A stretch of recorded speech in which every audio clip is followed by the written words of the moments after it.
मेरे बच्चे, यह संदेश अगर तुम्हें प्राप्त हुआ है तो तुम्हारे प्रेमी की तड़प तुम तक पहुंच गई है।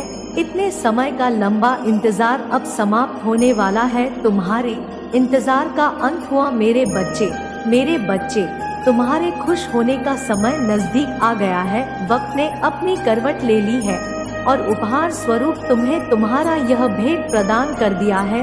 तुम प्रतिपल जिसके बारे में सोचते रहते हो, उसी व्यक्ति का संदेश आज मैं तुम तक लेकर आया हूँ। तुम उससे प्रेम तो करते हो, लेकिन कभी उस व्यक्ति के दिल का हाल पता करने की तुम्हारी हिम्मत नहीं होती। तुम हर बार इसी दुविधा में हंसे राजते हो कि वह व्यक्ति भी तुमसे प्रेम करता है या नहीं। तुम उसके साथ अपना जीवन व्यतीत करने के सपने देखते हो। अपने प्रेम के सुंदरता का वर्णन तुम मुझसे हर रोज करते हो, पर फिर भी तुम्हारे दिल में हर पल बस एक सवाल ही चलता रहता है कि क्या वह भी तुम्हारे लिए वही महसूस करता है जो तुम उसके लिए करते हो? क्या वह भी तुम्हें याद करता है?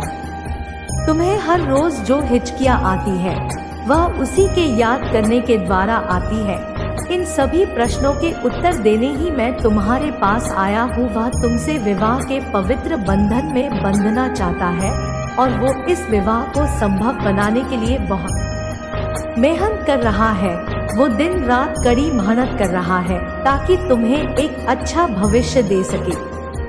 वो जीवन भर तुम्हारे साथ रहना चाहता है और तुम्हारे साथ अपने जीवन की खूबसूरत यादें बनाना चाहता है। जब भी वह तुम्हारे साथ अपना समय व्यतीत करता है तो उसे बहुत ही सुकून प्राप्त होता है। जब भी तुमसे बात करता है वो उसकी सारी परेशानियां गायब हो जाती है। वह जब भी तुमसे बात करता है तो मन अपने आप ही प्रसन्न हो जाता है। उसे भी नहीं पता कि भविष्य में तुम दोनों एक साथ रह पाओगे या नहीं, लेकिन इसे सच बनाने के लिए वह दिन रात मेहनत कर रहा है और मुझसे हर रोज प्रार्थना भी कर रहा है कि वह अपने प्रेमी के साथ ही अपना जीवन व्यतीत करना चाहता है। यदि तुम इस विवाह को सत्य में घटित होते देखना चाहते हो तो 1111 टाइप करो और ब्रह्मांड को अपने विवाह के लिए सहमति प्रदान करो। ऐसा अवश्य हो सकता है कि अपने भविष्य को साकार बनाने की भीड़ में वह तुम्हें समय नहीं दे पा रहा। तुम्हारी बहुत सी कही हुई बातों का उत्तर भी नहीं है उसके पास। वह हर पल इसी दुविधा में रहता है कि कहीं कुछ अनिष्ट न हो जाए। वह तुम दोनों के भविष्य को संवारने की जितनी कोशिश कर रहा है, उस कोशिश में कहीं वो तुम्हें खो न दे, यही सब बातें उसके मन को और भी विचलित कर देती है और वह तुम्हारे बहुत सारे सवालों का उत्तर देने में असमर्थ रहता है और इन्हीं सब दुनियाओं के वजन से वह तुमसे दूर बना लेता है।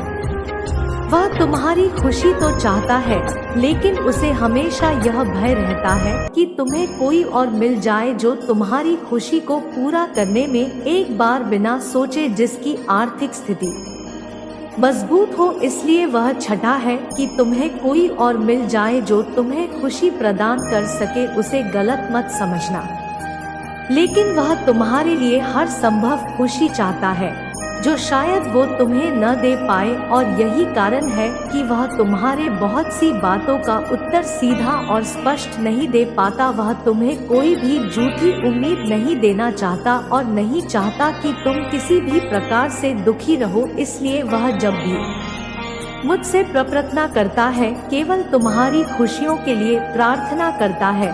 तुम अपने जीवन में खुश रहो यदि उसकी इच्छा है। मेरे बच्चे, तुम अगर उसे समझने की कोशिश करते हो या उसकी पीड़ा को बांटने की कोशिश करते हो तो भविष्य में तुम दोनों को एक दूसरे का साथ प्राप्त होगा।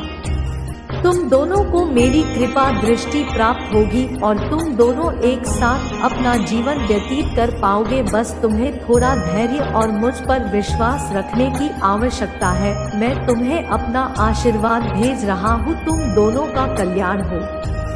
आप महादेव जी में विश्वास करते हैं तो ओम नमः शिवाय अवश्य टाइप करें।